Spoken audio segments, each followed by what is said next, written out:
A very good evening all. I am Aditi Lama with the Tues edition of South Asian News, Vision of Asia. We are coming to you from our studio in New York City. Welcome to the show.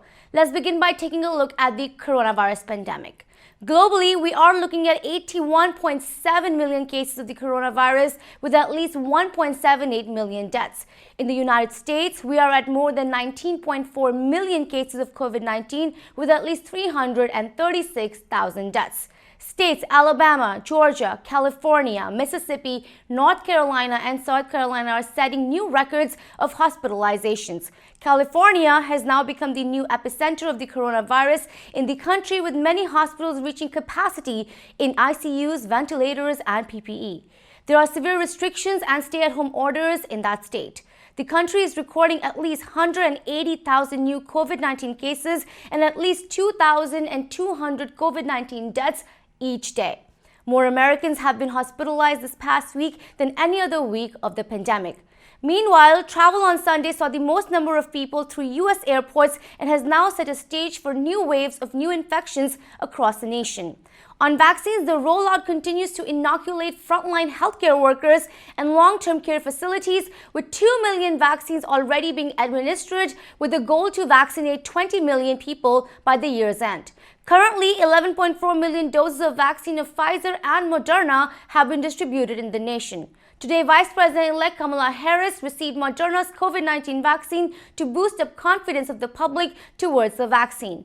In politics, President-elect Joe Biden continues his transition process and announced today that he wants 100 million doses of the COVID-19 vaccine to be administered in his first 100 days of office. Meanwhile, President Trump still has not conceded to President-elect and continues his legal battles on election fraud without any proof. Remember, the election result has already been affirmed by the U.S. Electoral College. So where are we headed right now? And until presidential inauguration day, January 20th, we discuss much on U.S. politics tonight, along with efforts of nonprofits during this pandemic. Here are the headlines. Suman Raghunathan discusses U.S. politics and immigrant communities, New York. Young athletes host holiday bake sale fundraiser, Mallakhamb Federation of USA, New Jersey. Chhaya CDC presents virtual holiday Soiree 2020 featuring author and TV host Padma, Lakshmi, New York City. It's time for a short break on Vision of Asia, Voice of the Community. We'll be right back. Welcome again. I am Aditi Lama and this is Vision of Asia, Tuesday night episode of South Asian News. Let's begin by taking a look at the U.S. politics and policy and the impact on South Asian Americans. President Trump still continues his legal battles while refusing to concede to President-elect Joe Biden even after the Electoral College affirmed the Biden victory. President-elect Joe Biden continues his transition process and is filling out seats in his cabinet. Today, in a rare challenge to fellow Republicans, U.S. Senate Majority Leader Mitch McConnell put off a vote on President Trump's call to boost COVID-19 relief checks and urged the Senate to override his veto of a defense bill. The Majority Leader also suggested that the Senate should begin to examine two key issues of President Trump: the integrity of elections and limits on big technological companies. Meanwhile, Minority Leader Chuck Schumer urged the Senate to join President Trump and the House to increase the size of stimulus checks to $2,000 instead of the recently approved $600 stimulus checks for Americans. He said that tens of millions have lost their jobs and are struggling to put food on the table, keep a roof over their heads. So where are we headed as this devastating year comes to an end? We spoke with political strategist Suman Raghunathan on current U.S. policy and politics, along with her take on immigrant and minority rights. Here is Suman Raghunathan. Mentioned the COVID-19 relief package. I'd like to have a discussion on it because just Sunday night, President Trump finally signed the bill so that, we can start expanding benefits to people that need it the most. My question to you is, it's a $900 billion, COVID-19 relief package. We're seeing issues of food insecurity, unemployment, evictions, health crisis, and so much more. Is it enough? Definitely not. It's only the beginning. I think it's a welcome stopgap measure to, again, help get some vaccines out the door and distributed to help plug a bit of the hole that so many individuals across the country are experiencing with respect to being able to put food on the table and have a roof over their heads. I think economists as well as legislators across the board, as well as the American people, have indicated for several months that it is far from enough and that we will need government to step in and help protect individuals and communities at a far greater level. You know, while we're talking about this relief package, the stimulus aid that's coming out of it is a huge part of discussion this week. What is your take on President Trump trying to increase the stimulus checks to $2,000 from $600? What do you think he's trying to perhaps portray? I think that many people would love to know what he's trying to portray. I'll just remind you that $2,000 stimulus check offer or proposal was part of the House package that was passed earlier this summer. It was core to the negotiations within the House and with the current Treasury Secretary, Steven Mnuchin, and it was shut down by Republican leadership, both in the House as well as the Senate.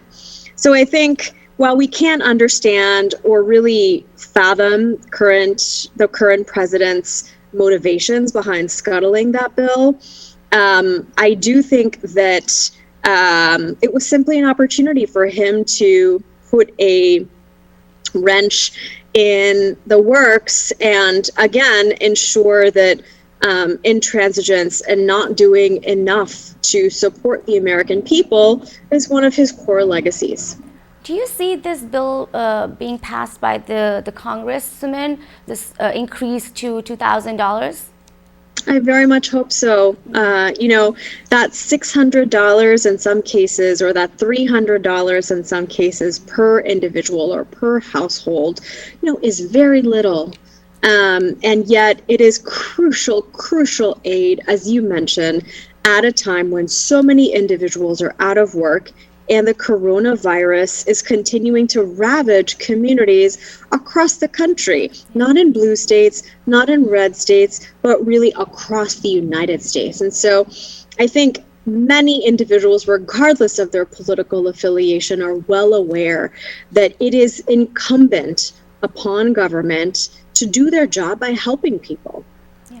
That's so true. And, here's to hoping that we do get a higher stimulus check if, those talks are in there. A lot of Americans need help really, really bad right now. I'd like to now discuss a little bit more about the president-elect and all that's going on in his transition process. His first 100 days agenda that he, presented to the country says that it's focused on COVID-19 economic relief, vaccine distribution, and getting kids back safely into school. What's your take on him having this mandate, and how important do you think it is for him to control COVID-19 surge after he gets inaugurated? I think it's critical for the president-elect and for the future president to actually address the COVID-19 epidemic. This nation has seen hundreds of thousands of lives lost due to the refusal of President Trump, as well as this administration, to truly address the gravity of this epidemic, from refusing to wear masks in public, to denying the severity of the virus for months in public, despite admittances to the contrary in private, and finally, for their refusal to approve the large-scale, long-term aid for hospitals, for states and local governments, for vaccine distributors. The list goes on, but I think the refusal of the Trump administration to do anything, frankly, on a large scale to address the COVID-19 epidemic means that all of that responsibility in even greater levels will continue to fall on President-elect Biden. Let's now take a look at the holiday bake sale fundraiser presented by young athletes of New Jersey's Mallakhamb Federation. Mallakhamb is an ancient and traditional Indian sport in which a gymnast performs aerial yoga or gymnastic postures and wrestling grips on a stationary or hanging wooden pole, cane, or a rope. The sport has been known to promote health, mindfulness, and mental equity using gravity-defying movements that develop speed, flexibility, and stamina. The federation here focuses on promotion of the Mallakhamb sport in the United States by preparing South Asian athletes from a younger age for the sport, along with training athletes to represent the country in international tournaments. The Holiday Bake Sale fundraiser saw young athletes come together with CDC guidelines during the pandemic, wearing masks and raising funds for the federation's programs and to encourage more to partake in the sport. We have tonight some highlights from the Holiday Bake Sale fundraiser of the Mallakhamb Federation, where several athletes demonstrated the sport. Here is the story.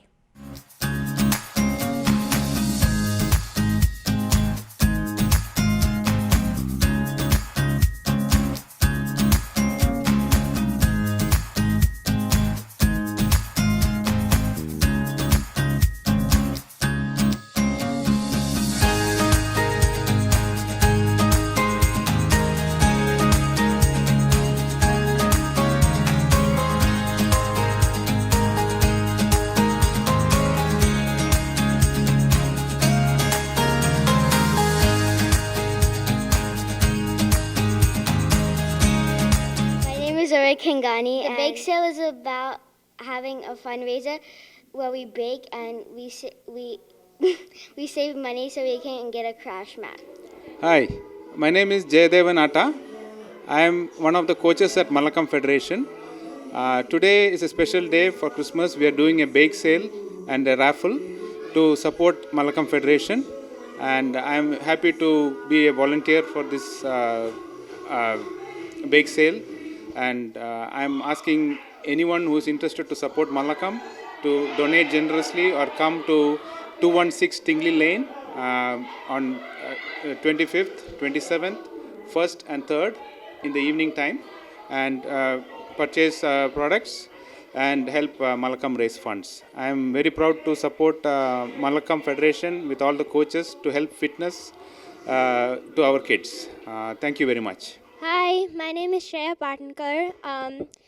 Mallakhamb was from the 16th century, and it also is a mix of martial arts, yoga, and gymnastics. My name is Amaya Chaudhary, and I do roller skating, and Mallakhamb helps me a lot with that. My name is Sharvi, and Mallakhamb really helps you with your flexibility. Hey, this is Gaurav Kulkarni here. I'm one of the coaches.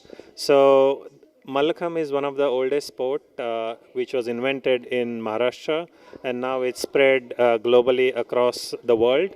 In USA, we have multiple branches where we teach Mallakhamb. It was incepted back in 2014 in Edison, and now we have multiple locations across New Jersey as well as United States. So today, what we are doing is today on the eve of 25th of December, we are having bake sale wherein we are trying to sell some bakery products so that we can raise the funds to get some instruments for us, and today's aim is to get a crash mat. So we really appreciate all your support and encouragement to promote this wonderful sports. Thank you, and signing off from New Jersey Edison. Thank you. Hi, my name is Dean Jaydevan, and there are three types of Mallakhamb. There's the hanging pole, there is a tall pole, and there is a rope. My name is Shlok Chaudhary, and Mallakhamb also gives you mental strength. So because it could help you get over the fear of heights and more stuff. My name is Rucha Kulkarni, and Mallakhamb gives maximum exercise in minimum time. I have learned Mallakhamb and I've really enjoyed it. Hello everyone, thank you to ITV Gold for coming out here and covering our event today. So we, as you can see in the background, we have a lot of baked goods. Our young athletes here at Mallakhamb Federation of USA in our Edison Center and their parents actually have baked these goods. We are trying to spread some holiday cheer. And the kids are enjoying, they're playing some games, and basically, as some of you may know, Mallakhamb Federation of USA is an organization that is promoting the sport of Mallakhamb outside India. We have 7 centers across the USA, and we are trying to grow. We are looking to do a world championship in 2022, and we'll be looking for all your help and support then. Right now, this bake sale that you see here behind me is going to help the center to purchase some safety equipment that we are in need of. So thanks to all the kids and the parents for coming out and supporting us, and thank you to ITV Gold once again. My name is Apurva, A-P-U-R-V-A, and I also want to give, this isn't possible without our coaches, so I just want to say thank you to our coaches. Hi, I'm Tejasvi and I'm here to learn Mallakhamb. Mallakhamb is really fun because you get to learn a lot of new skills. Hi, my name is Ansh, and I just have to say that I really like Mallakhamb, and I really enjoy it because of the new skills. It's time for the short break on Vision of Asia, Voice of the Community. We'll be right back. And welcome back. I am Aditi Lamba and this is Vision of Asia South Asian News segment. Let's now take a look at Chhaya CDC with its mission to build the power, housing, stability and economic well-being of South Asian and Indo-Caribbean communities in New York City. Chhaya advocates and builds economically stable, sustainable and thriving communities by providing direct services in housing, economic empowerment, immigration and civic engagement. Committed to enabling the South Asian Indo-American voice, Chhaya CDC recently held a holiday soiree and a virtual auction in a virtual event to commemorate the resilience and accomplishments of our community this year and Chhaya's continuous efforts during this pandemic. The virtual holiday soiree saw and support popular American author and TV host Padma Lakshmi, who urged all to support the cause and understand our communities better. Visit chhayacdc.org for more information on Chhaya.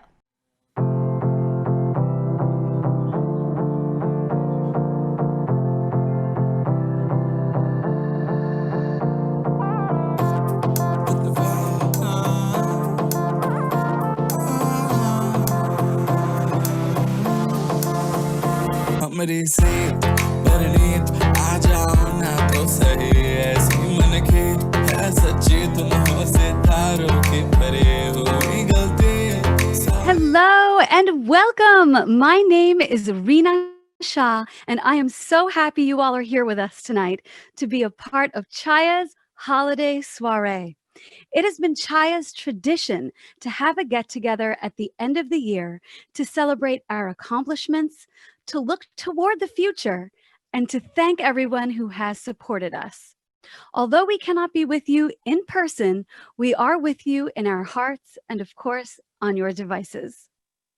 For 20 years, Chhaya CDC is an organization that has been serving all New Yorkers with expertise in aiding South Asian and Indo-Caribbean communities in the areas of housing rights, economic empowerment, small business support, and providing opportunities for immigrant and marginalized voices. The thing that inspires me most about working at Chhaya is the multitude of different ways that we're able to help members of our community. I work at Chhaya because Chayan are dedicated to provide service that our community are in need. I'm able to connect learners to a variety of resources. Working at Chhaya inspires me because of its passion and dedication to fight against injustice. I'm inspired by the passionate and hardworking staff. The people that I work with truly care for the community. I work for Chhaya because it's one of the only organizations dedicated to helping the progression of Indo-Caribbeans. And as someone who did not grow up here, I understand what it's like to build new roots and establish a home for yourself. I want other communities and other folks to have the resources my parents and my family wasn't able to have growing up, whether it's housing stability, economic justice, or overall building power in our communities. Chhaya is an organization that's all about community. We speak your language. আমরা আপনাদের ভাষায় কথা বলতে পারি। আমরা আপনাদের ভাষায় কথা বলি। हामी तपाईको भाषा बोल्छौं। हम आपकी भाषा बोलते हैं। ਅਸੀਂ ਪੰਜਾਬੀ ਬੋਲਦੇ ਹਾਂ ਤੇ ਅਸੀਂ ਤੁਹਾਡੀ ਮਦਦ ਲਈ ਇੱਥੇ ਖੜੇ ਹਾਂ। আমরা আপনাদের জন্য এখানে আছি। Chhaya तपाईहरुको लागि यहाँ छ। धन्यवाद। Chhaya está aqui para ti. Chhaya keranza chedede yore. Chhaya ਤੁਹਾਡੇ ਲਈ ਇੱਥੇ ਹੈ। ਧੰਨਵਾਦ। We are here for our community.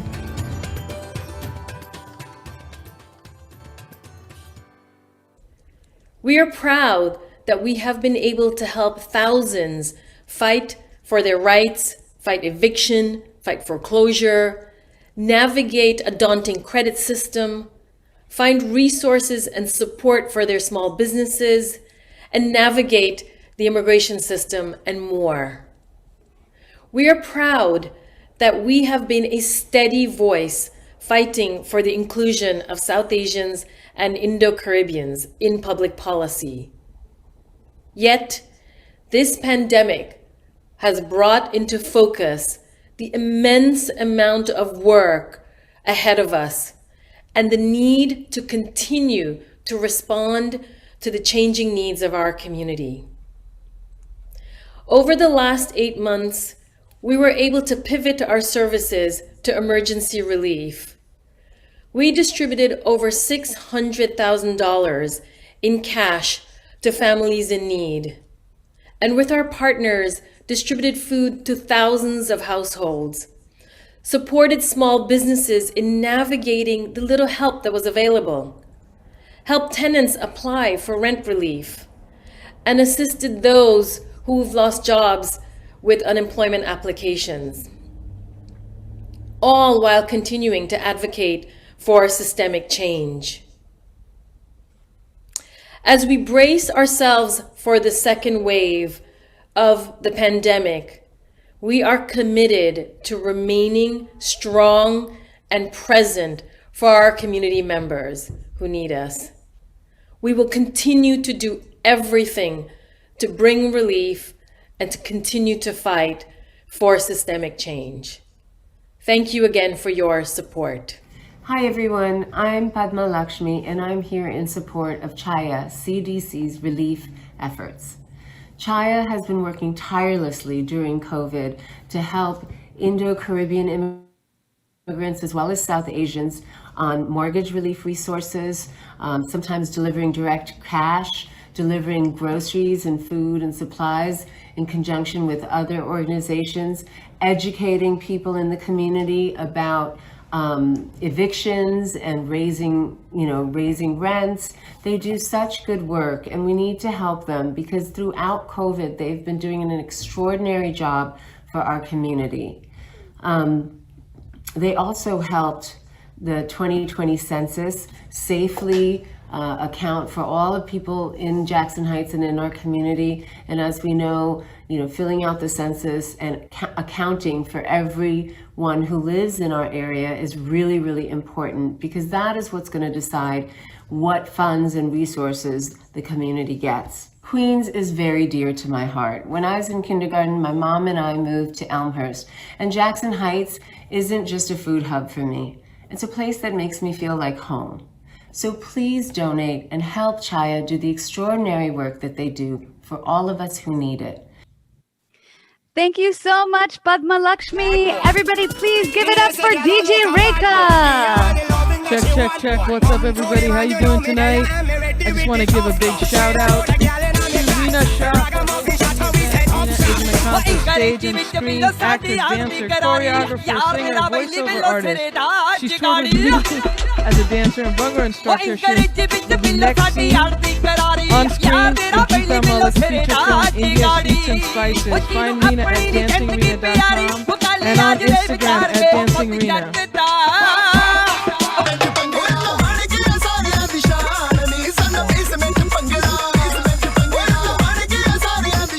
Well, this wraps up our show for the night. Please send us your suggestions and get your voices and organizations on our show. Email us on events@itvgold.com or follow us on Facebook at itvgold. You can also subscribe to our YouTube channel to watch many of our popular shows for free.